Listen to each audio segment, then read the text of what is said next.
안녕하세요. 오늘은 최근에 번역된 건강서적이죠.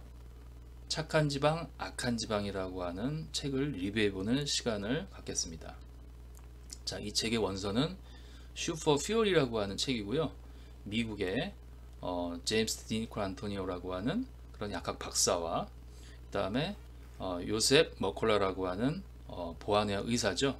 최근에는 케톤, 케토제닉 이런 쪽으로 많이 얘기하고 있는 보안 의사입니다. 이렇게 약사와 의사가 같이 쓴 공저로서 쓴 이러한 책, 슈퍼퓨어리라고 하면은 지방을 얘기를 하는 겁니다. 이러한 책을 번역한 착한 지방, 악한 지방이라고 이렇게 나와 있습니다.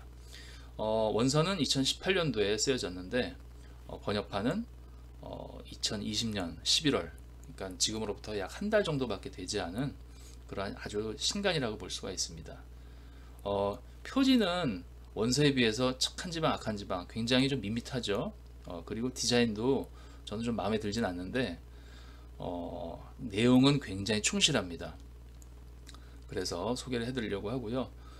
디자인이 별로 표지 디자인이 별로 좋지 않아서 실제 수많은 그런 건강 서적이 꽂혀 있는 책방에서 이 책이 선택될까 좀 걱정이 되긴 합니다만, 그래서 제가 이제 오늘 소개해 드리는 게 좀 의미가 있을 것 같습니다. 자, 이 책은 지방에 관련돼서 가장 최신 지견이 담겨 있는 책이라고 저는 보고 있어요. 그리고 또 많은 책들이 요즘은 포화지방이라든가 이런 쪽으로 집중적으로 얘기를 많이 하는 책들이 나와 있죠. 케토제닉이라든가 케톤 다이어트 해가지고. 하지만 이 책에는 물론 포화지방에 대한 얘기도 물론 그런 얘기가 다 들려 있지만, 특별히 옛날부터 얘기해오던 오메가 다이어트라고 하는 시모프로스 의사가 과거에 제기했던 오메가6와 오메가3 비율 문제, 이런 것들이 더 주로 다루고 있기 때문에 지방에 대한 거의 모든 영역을 다루고 있다, 이렇게 볼 수가 있습니다. 그리고 굉장히 충분한 레퍼런스가 달려 있어요, 책 말미에. 왜냐면은 이 저자, 특히 이 디니콜 안토니오라고 하는 이 약학 박사는 미국에서 약국을 하거나 이런 약사가 아니고요.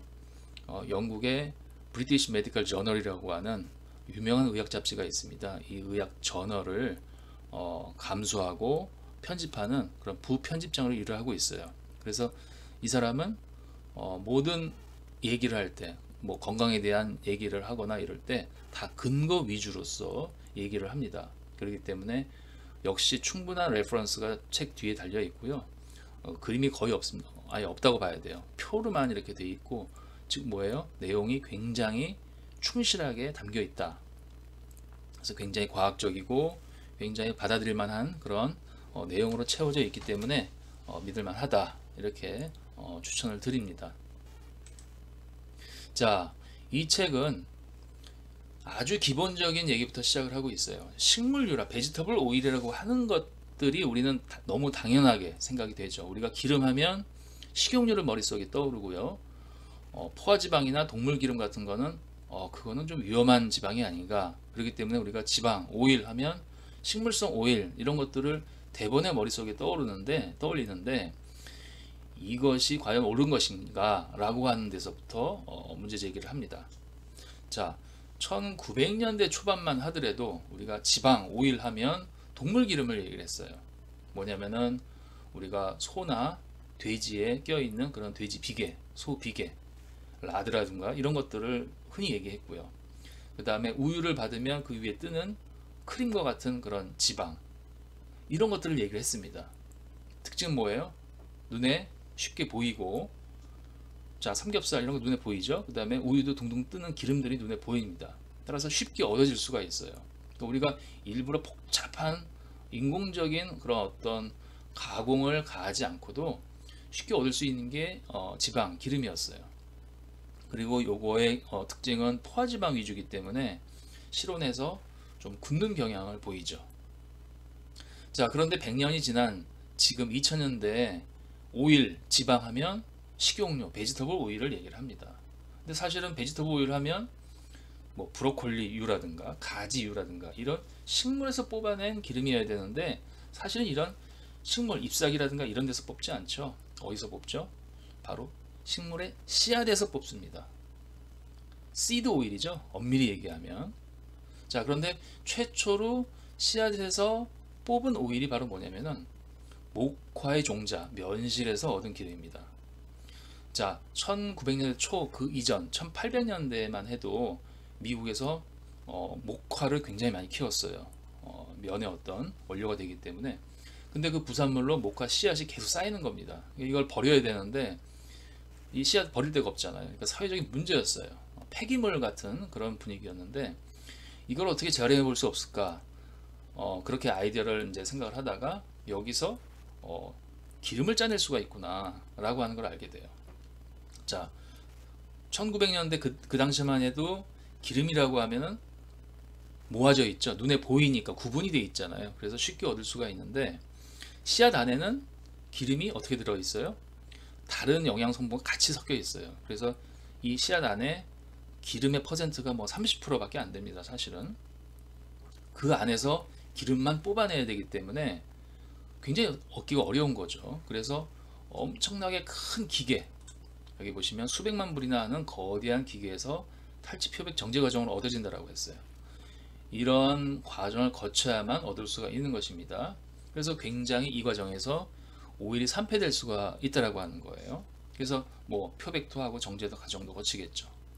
자, 문제는 뭐냐면은 뭐 산화도 문제지만 문제는 오메가6, 오메가3 비율이 20대 1까지 벌어졌다라고 하는 게 문제예요. 자, 오메가6를 엄청나게 먹을 수 있는 비결, 이 말이 중요합니다. 이 말이 좀 웃기긴 한데 오메가6를 엄청나게 먹을 수 있는 비결이 바로 이렇게 식물 씨앗에서 오일만 추출해 내기 때문에 그런 거예요. 식물 통째로 그대로 먹는다면 절대로 20딜까지 벌어질 수가 없습니다. 예, 이렇게 높게 먹을 수가 없는 거죠. 옛날 원시인들 이런 방법으로 먹지 않고 자연에서 그대로 채취해서 먹었잖아요. 20대1 비율을 먹을 수 있는 놀라운 방식이라고 느꼈을 겁니다. 지금 이제 만약 원시인들이 나타나서 이걸 본다면. 그래서 그 통계가 있는데요. 미국인 총 연령 대비 1900년대만 해도 리놀렌산, 뭐죠? 오메가6죠. 여기서 얻는 열량이 2.8%에 불과했는데 100년이 지난 지금은 2배가 넘었다는 거죠. 7.2% 정도 오메가6에서 열량을 얻는다라고 하는 거예요. 그래서 굉장히 이건 아주 특이한 현상이다. 왜? 과거에 없던 이렇게 씨앗에서 얻는 베지터블 시드 오일을 우리가 오일이라고 먹고 있기 때문에 이런 현상이 생긴다라고 하는 것이죠. 자, 그래서 이 책의 핵심은 뭐냐면은 여러 가지 내용이 있지만 이 오메가6를 구분해서 생각해야 된다는 거예요. 바로 뭐냐면은 원래 우리가 100년 전부터 우리가 씨드에서 씨앗에서 얻은 그런 기름 형태가 아니라 그 전에 오메가6를 얻던 방식, 바로 뭐예요? 뭐 씨앗이면 씨앗, 이런 그 씨앗 자체를 먹는 방식이라는 거죠. 이 방식은 뭐예요? 항산화제라든가 비타민, 섬유소, 포화지방 이런 것들이 오메가6 기름과 같이 섞여 있어요. 그 상태로 씨앗에 들어있고 그거를 우리가 그대로 먹는다면 오메가3 대비 오메가6를 많이 먹을 수가 없어요. 그러니까 1대1이 유지되는 거죠. 그리고 문명국이 아닌 막 공장 설비가 있어야지 이거를 기름을 추출할 수 있기 때문에 그게 아니라 그냥 자연 상태를 그대로 먹는 비문명국에서는 이런 방식으로 오메가6를 섭취하는 겁니다. 자, 그런데 지금 우리는 어떻게 먹어요? 짜여져서 병에 식용유로서 담아가지고 농축해서 오일만 모아가지고 병에 담아서 먹는 거죠. 이건 뭐예요? 아까 얘기한 상산화제라든가 포화지방이라든가 이런 것들이 같이 섞여 있지 않기 때문에 보호막이 없고 오로지 이중결합이 노출되어 있는 오메가6만 모아지게 된다고 하는 것이죠. 결국 쉽게 산화가 될 수 있고 더 중요한 거는 오메가3 대비 오메가6를 너무 많이 먹게 된다는 거죠. 오로지 그것만 모아가지고 농축해서 먹기 때문에. 또 다른 부가 영양소, 우리 씨앗에는 굉장히 많은 항산화제라든가 여러 가지 부가 영양소들이 있는데 그걸 다 탈락시켜서 오메가6만 먹게 된다고 하는 거죠. 그러니까 세 가지 문제가 발생하는 거예요. 오메가6, 오메가3 비율이 깨지고 그 다음에 쉽게 산화가 되고 그 그 다음에 부가 영양소를 다 빼고 먹게 된다라고 하는 거예요. 이게 바로 문명국에서 말하는 오메가6. 우리나라도 문명국이잖아요. 오메가6 식물성 기름 하면 다 이런 형태의 기름이라고 하는 거죠. 그래서 1번과 2번을 구분해서 우리가 흔히 먹는, 지금 먹고 있는 그러한 오메가6 식물 기름은 인더스트리얼 시드 오일이다, 산업적 종자유다, 이렇게 얘기를 해야 된다는 것입니다. 이 두 가지를 구분을 하지 않으면 오메가6 필수지방산인데 좋은지 나쁜지 이게 자꾸 왔다 갔다 하는 거예요. 그래서 이 책에 보시면 야누스다 이런 표현을 합니다. 특히 오메가6 기름은 야누스와 같은 그런 존재다 이렇게 얘기를 해요. 그러니까 이 부분을 명확하게 구분을 해야지만 우리가 어떤 게 좋고 어떤 게 나쁜지를 명확하게 알고 구분해서 먹을 수가 있다라고 하는 것이죠. 자, 이런 식물유 뒤에는, 자, 인더스트리얼 시드 오일 뒤에는 아주 무시무시한 트랜스 지방이 숨어 있습니다. 바로 이렇게 가공 과정을 통해서 얻으면서 트랜스 지방이 만들어진다고 하는 것인데요. 트랜스 지방은 왜 우리가 선택을 하게 됐냐면은 원래 지방은 좀 단단하잖아요. 포화 지방 1900년대까지 동물 기름은 단단했는데 식물 기름은 어때요? 상온에서 완전히 액체예요. 그렇기 때문에 음식을 이렇게 모양을 잡아주는데 굉장히 불리한 거죠. 그리고 과거에는 기름을 다, 지방을 다 이렇게 단단한 기름을 써왔는데 갑자기 식물 기름이 좋다라고 하니까 이걸 단단하게 만들 수밖에 없었고, 열을 가하니까 경화시켜 가지고 단단해지는 그런 특징을 알게 된 것이죠. 그래서 쇼트닝이라고 하는 것들이 많이 쓰이게 된 것입니다. 특히 이제 미국에서 대공황이라든가 2차 대전, 또 P&G라고 하는 회사가 이런 크리스코 쇼트닝을 만들었는데 엄청난 마케팅을 통해서 지방하면 이제 동물성 지방은 이제 머릿속에서 지워지고, 이제 1950년대 60년대 안셀 키즈가 등장하면서, 안셀 키즈는 미국의 그 생물학자인데 바로 포화지방이 심혈관계의 주범이다 라고 이렇게 30년 40년 동안 몸에 안 좋은 심혈관계를 일으키고 사망률을 높이는 그러한 지방이다 이렇게 얘기가 된 것이죠. 이 얘기는 지방의 역설 부분에 굉장히 자세히 나옵니다. 자, 문제는 콜레스테롤 문제라고 하는 거예요.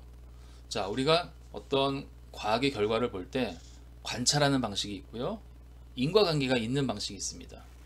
인과관계는 더 밀접한 원인과 결과적인 그런 내용으로 묶여 있는 거고, 관찰은 그냥 관련성이 없더라도 그냥 같이 동시에 두 가지가 같이 발견됐을 경우에 이제 그런 어떤 관찰 결과다 이렇게 보고 있죠.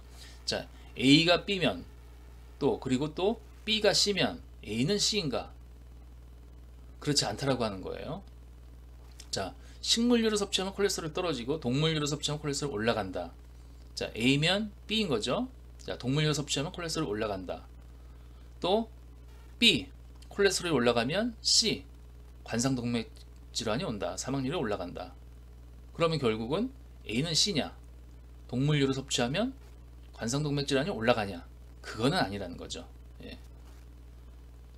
그래서 이런 이제 결론을 내릴 수가 있고요. 특히 최근에 2014년도에 동물유, 포화지방을 먹으면 지금까지 콜레스테롤이 좀 올라간다 이렇게 얘기를 해왔잖아요. 안셀 키즈가 특히 얘기를 했습니다.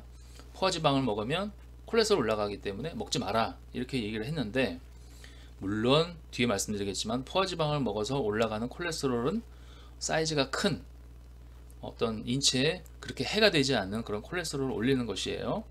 자, 그런데 인체 해가 되지 않은 콜레스테롤을 올릴지라도 이것은 오메가3 섭취가 낮을 때만 올라간다라고 하는 게 밝혀집니다. 그러니까 오메가3가 우리가 충분히 섭취를 하고 있으면 포화지방을 먹더라도 콜레스테롤, 뭐 그렇게 몸에 해가 되지 않는 콜레스테롤이지만 이것마저도 올리지 않는다라고 하는 게 밝혀집니다. 자, 그런데 안셀 키즈의 그 연구를 보면 포화지방이 심혈관계의 주범이다 그래서 먹지 말라고 했는데, 문제는 오메가3 섭취량은 고려가 되지 않았다라고 하는 거예요. 그러니까 뭐예요? 오메가3 섭취를 높게 먹지 않으면 포화지방을 먹으면은 콜레스테롤이 쭉쭉 올라가는 거죠. 그리고 이거는 결국은 무조건 사망률과 관련이 있다. 이렇게 결론을 내려버린 것입니다. 자, 이 연구는 비문명국에서 한 거는 뺐고요. 문명국만 초이스를 했어요. 그러니까 문명국에서는 오메가3 섭취량이 낮기 때문에 당연히 포화지방을 먹으면 콜레스테롤 올라갈 수밖에 없었고, 결국은 포화지방이 심혈관계의 주범이다, 이렇게 결론을 내릴 수밖에 없었던 것이죠. 하지만 비문명국, 뭐 그린란드라든가 뭐 여러 가지 그 적도에 사는 원시인들, 그런 어떤 그 원주민들 같은 경우에는 오메가3 섭취가 높았기 때문에 포화지방을 먹어도 심혈관계 주범을 지목되는 그러한 콜레스테롤이 올라가지 않았다라고 하는 것이에요. 그렇기 때문에 이제 이러한 어떤 문제들이 발생되고 있었다라고 하는 것이죠. 자, 그리고 두 번째는 이 콜레스테롤도 사이즈가 작고 단단한 LDL과 사이즈가 크고 푹신푹신한 LDL 두 가지로 나눌 수 있다는 것을 얘기를 합니다. 이 얘기는 요즘 최근에 콜레스테롤을 이제 더 자세히 구분하는 그런 방식인데요. 지방의 역설이라고 하는 책에서도 많이 나와 있는데 이 책에서는 아주 많이 얘기를 하고 있습니다. 그래서 이 LDL 자체가 사이즈가 커지는 경우, 그러니까 유해한 쪽에서 무해한 쪽으로 바뀌게 되는 경우가 바로 뭐냐면은 탄수화물을 갖다가 포화지방으로 바꿀 때, 그 다음에 그 포화지방 중에서도 체인수가 긴 거에서 짧은 거, 장수의 지방산에서 중수의 단수의 지방산이 더 좋다고 하잖아요. 그런 쪽으로 먹을수록, 그 다음에 오메가6 대신에 오메가3 섭취를 늘릴수록 사이즈가 점점 커져서 인체 무해한 쪽의 LDL 쪽으로 간다 라고 하는 것이에요. 하지만 지금까지 우리 수십 년 동안 잘못된 지침을 받아왔다는 거죠. 어떻게 했어요? 포화지방을 줄여라. 그리고 대신에 식물성 불포화지방산 오메가6죠. 이거를 많이 먹어라. 특히 이제 산업적 종자유로 이제 얘기를 많이 했던 거죠. 이제 선진국에서 이런 가이드라인이 나왔기 때문에 결국은 뭐예요? 사이즈를 점점 줄이게 됐다는 거예요. 사이즈를 크게 만들어야지만 건강에 좋은데, 그렇기 때문에 심혈관 질환의 문제가 생기는 쪽으로 가이드를 했다라고 하는 것이 문제입니다. 그래서 보시면 리놀렌산, 과거에는 리놀렌산을 먹으면 콜레스테롤을 감소시켜서 관상동맥 질환을 감소시키기 때문에 이렇게 해라라고 했는데, 요즘은 어때요? 정반대죠. 결과가 뭐예요? 리놀렌산, 특히 요즘은 산업적으로 얻은 리놀렌산이잖아요. 오메가6잖아요. 이거를 먹으면 LDL이 작아지고 LDL이 산화가 돼서 결과적으로 관상동맥 질환이 위험해진다. 시작은 같은 것 같은데 결과는 어떤 한쪽은 옛날에는 감소, 진짜는 증가가 된다라고 하는 것이죠. 결과는 정반대라고 하는 거예요.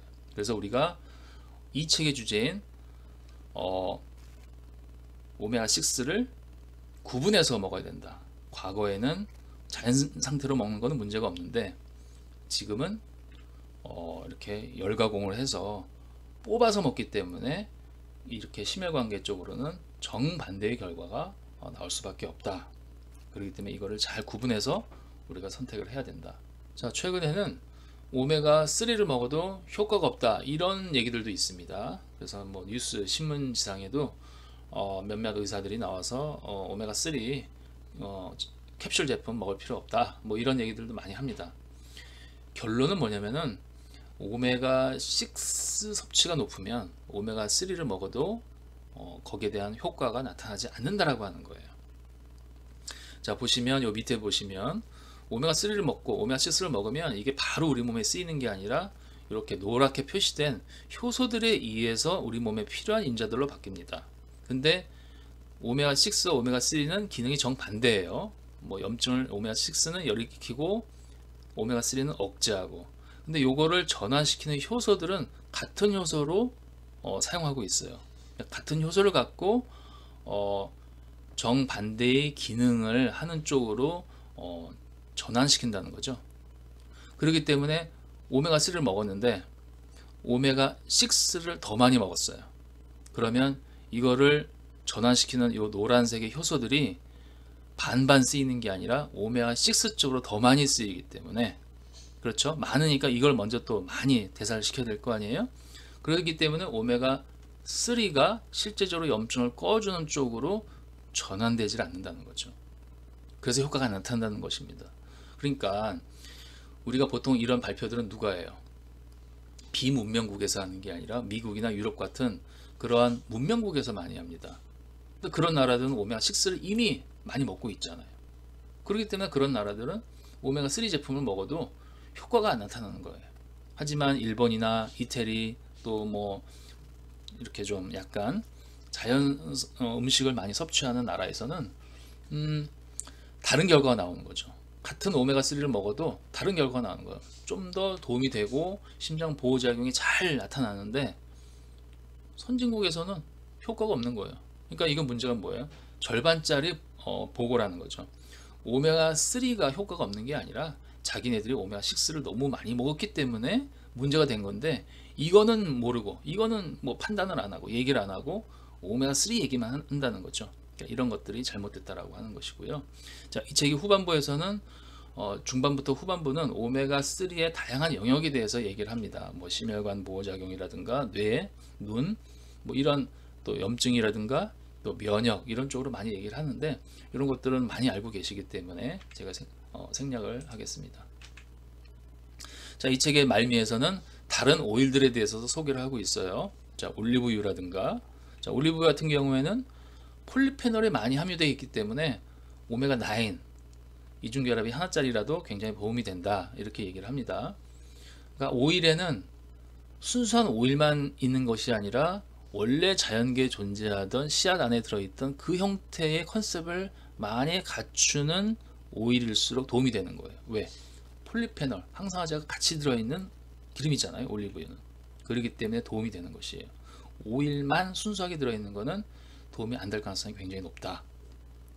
자, 이 올리브유 같은 경우에는 바로 짜서 먹어야지 도움이 된다고 합니다. 그래서 참치 캔에 들어있는 그런 보조용 올리브유 같은 경우에는 좀 질이 나쁜 올리브유를 사용할 수 있기 때문에 문제가 될 수 있다, 이렇게 얘기를 하고 있고요. 그 다음에 단수에, 중수에 포화지방산인 MCT 오일 요즘 많이 먹죠. 롱체인 그런 어떤 지방산이 아니라 짧은 지방산, 중간 사이즈의 지방산이에요. 이런 것들은 에너지원으로 바로 쓰이고 케톤으로 바로 전환되는 특징이 있습니다. 그래서 도움이 된다. 또 포만감을 일반 장수의 지방산보다 더 많이 만들기 때문에 또 도움이 된다. 쉽게 베타산화, 이게 에너지원으로 쉽게 쓰이는 거죠. 쉽게 베타산화가 되기 때문에 저장형이 아니라 에너지 대사용. 그러니까 바로 뭐예요? 우리가 힘을 낼 수 있고 살이 찌는 게 아니라 바로바로 운동할 때 우리가 바로바로 에너지원으로 쓰일 수 있는 그런 오일이기 때문에 굉장히 몸에 좋은 웰빙 음식으로 많이 소개가 되고 있죠. 자, 그 다음에 MCT 오일은 발현점이 좀 낮아요. 라우릭산이라든가 이런 것들이 좀 적기 때문에 그런데 코코넛 오일류 같은 경우에는 라우르산 비율이 높아요. 탄소수 8이나 10은 이제 카프릴산, 카프릴릭산 이런 건데, 요거는 발현점이 낮고 라우르산은 발현점이 좀 높기 때문에 결과적으로 코코넛 오일은 요리에 좀 적합한 오일이다, MCT 오일보다는. 그래서 요리를 할 때는 코코넛 오일을 쓰시고, 그 다음에 뭐 보충제로 섭취를 하실 때 열을 가할 필요가 없는 경우에서는 MCT 오일을 쓰면 될 것 같습니다. 그 다음에 이제 오메가3 섭취원으로 이제 크릴 기름이 요즘 많이 각광을 받잖아요. 이게 바로 인지질과 결합되어 있는 형태예요. 그래서 뇌라든가 눈과 같은 그런 조직 안으로 쉽게 유입이 될 수 있는 그러한 형태입니다. 요 인지질이 결합되어 있어야지만 BBB라든가 뇌의 BBB라든가 이런 채널로 쉽게 들어올 수가 있어요. 그런데 문제는 인지질과 지방산이 결합되어 있는 부위는 연결이 굉장히 연약합니다. 그래서 보통 생선 오일 같은 경우에는 강한 열을 이용해서 추출을 하는데, 또 강한 그 뭐 여러 가지 화학 요법을 이용하는데, 요거는 그렇게 하면은 인지질과 지방산 결합 부위가 파괴가 돼 가지고 결국은 뇌라든가 조직으로 끌어들이는 인지질, 이게 붙어 있으면 인지질이 이제 끌고 들어가기 때문에 이런 기능을 못 하게 되죠. 예, 그래서 저온으로, 그 다음에 핵산이라든가 이런 용매를 쓰지 않고 물하고 에탄올 이런 것들로만 추출한 그런 원료를 사용해야 된다. 농축이라든가 핵산과 같은 그런 유기용마 같은 거는 쓰면 안 됩니다. 근데 이제 과거에 이제 우리나라에서 저가 원료가 판치면서 이런 것들을 썼기 때문에 이제 문제가 많이 됐던 거예요. 지금은 이제 브랜드 원료라든가 이런 것들은 이런 FM대로 이제 원료를 추출하기 때문에 안심하고 선택할 수가 있습니다. 크릴류는 특징이 EPA 비중이 더 높죠. 보통 생선은 DH 비중이 높아요. 근데 크릴 같은 경우는 EPA 비중이 높기 때문에 염증이라든가 이런 쪽으로 더 타겟팅해서 쓸 수 있는 그런 어떤 오일입니다. 감마 리놀레닉 액시드 GLA라고 쓰는데 이런 것들은 식물유죠. 특별히 많이 들어있는 뭐 달맞이꽃 종자유라든가 보라지유, 블랙커런트유 이런 데 이제 주로 들어있어요. 근데 이게 뭐 100% 들어있는 게 아니라 뭐 10에서 20% 들어있는데 이게 이제 굉장히 이제 기능을 많이 하는 거죠. 어떤 기능? 항염 기능, 류마티스 관절이라든가 생리통과 같은 PMS 이런 염증을 좀 꺼주고요. 그 다음에 천식 역시 염증이죠. 그 다음에 피부, 아토피성 피부염이라든가 피부 건조 이런 거에 도움이 되기 때문에 특별히 이런 어떤 문제가 있을 때는 GLA 같은 것들이 좀 보강되어 있는 그런 오일 제품을 선택하시면 돼요. 최근에는 아르간이라고 하는 거, 아르간 오일이라고 하는 거는 오메가 369가 다 들어있다라고 표현을 하기도 하는데 이 오메가 3 식물성 오메가 3는 알파 리놀레닉 애시드의 비중이 0.5% 미만이에요. 그렇기 때문에 사실 오메가 지방산 비율로는 그렇게 썩 아주 특징적이진 않지만 중요한 거는 이 기름의 중요한 거는 토코페롤이 함량이 높다라고 하는 게 특징입니다. 아까 올리브유에서도 폴리페놀이 들어있기 때문에 이게 이제 굉장히 올리브유가 좋았는데 요 같은 아르간 같은 경우에는 특히 이제 감마 토코페롤 자연계에 잘 존재하지 않는 감마 토코페롤의 함량이 높기 때문에 항산화제로서 오일의 산패도 막고 항산화 기능을 같이 할 수 있는 그런 작용을 한다. 그래서 각광을 받고 있는 것입니다. 자, 마지막입니다. 우리는 뭘 먹어야 되는가? 바로 산업적인 종자유 대신에 자연에 존재하는 형태로 우리가 오일을 섭취를 해야 된다. 오로지 지방만 농축돼서 모아진 형태를 섭취하는 것은 결코 도움이 되지 않는다라고 하는 것이죠. 그래서 견과류를 먹어라. 볶을 때 이런 기름을 쓰면 안 되겠죠. 가능한 볶지 않은 그러한 견과류를 먹어라. 그 다음에 오메가 3를 섭취하더라도 캡슐 정제 어유라고 해서 캡슐에 담겨 있는 형태보다는 해산물이라든가 생선 그 자체로 먹어라. 인지질을 소리 함유하고 있어요. 굳이 크리오일을 섭취하지 않더라도 인지질이 소량 여기에 결합되어 있기 때문에 굉장히 도움이 되는 것이에요. 그리고 아까도 말씀드렸지만 오일만 모아서 먹게 되면 쉽게 산패가 된다고 했잖아요. 이중결에 노출되기 때문에. 자, 오메가3는 어떻겠어요? 더 심하죠. 그런데 우리가 생선, 고등어를 뭐 불에 굽는다고 해서 뭐 문제가 되진 않잖아요. 왜? 이 오메가3라고 하는 산패되기 아주 쉬운 그런 어떤 지방산이 포화지방이라든가 다른 영양소들, 뭐 고기 같은 경우 단백질이겠죠. 이런 것들과 다 섞여 있기 때문에 이러한 우리 몸에 도움이 되는 이런 불포화지방이 산패로부터 보호가 되고 있는 거예요. 그러니까 이런 형태로 먹어야 우리 몸에 안전하게 들어올 수 있다고 하는 거죠. 오메가3만 따로 뽑아가지고 농축해서 먹게 되면 산패될 가능성이 굉장히 높은 거예요. 그래서 이런 보충제 캡슐 제품들이 산패도 문제가 계속 나오는 겁니다. 그럴 필요 없이 그냥 오메가3가 들어있는 그러한 자연물을 그대로 먹으면 된다. 소 역시 마찬가지입니다. 닭 역시 마찬가지예요. 오메가6가 많이 들어있는 곡물을 먹고 키운 소, 닭이 아니라 자연 방목, 방사한 그런 소와 닭을 먹게 되면 자연스럽게 소고기 안에 오메가3의 함유량이 높아지고 그 닭이 낳은 달걀 역시 DHEPA가 일반 달걀에 비해서 10배 이상 높다고 합니다. 이런 형태로 먹게 되면 맛도 좋고요. 다양한 영양소도 들어오고 DHEPA도 산패되지 않은 자유 형태로 먹을 수가 있는 방법이에요. 그래서 요즘 저탄고지 하면서 고기 같은 것들이 이제 많이 이제 권장이 되잖아요.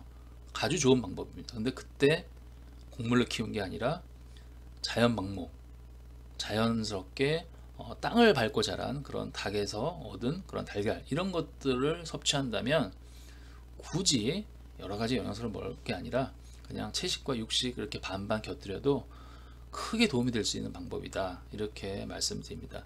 이 책의 저자 디니콜 안토니오도 역시 저탄고지 간헐적 단식을 수행했던 그런 본인이 직접 수행했던 그런 연구자입니다. 그렇기 때문에 이런 내용들을 잘 알고 이런 내용들이 고스란히 이 책에 담겨 있어요. 그래서 이 책에 나와 있는 내용이 좀 복잡하고 어려울 수 있지만 굉장히 한번 깊이 있게 읽어볼 필요가 있고요. 이런 관점으로 우리가 영양학을 다룬다든가 아니면 자기 몸을 위해서 영양소를 선택할 때 참고를 하면 굉장히 도움이 될 것이다, 이런 생각을 하면서 이 책 착한 지방 악한 지방의 리뷰를 마치겠습니다. 감사합니다.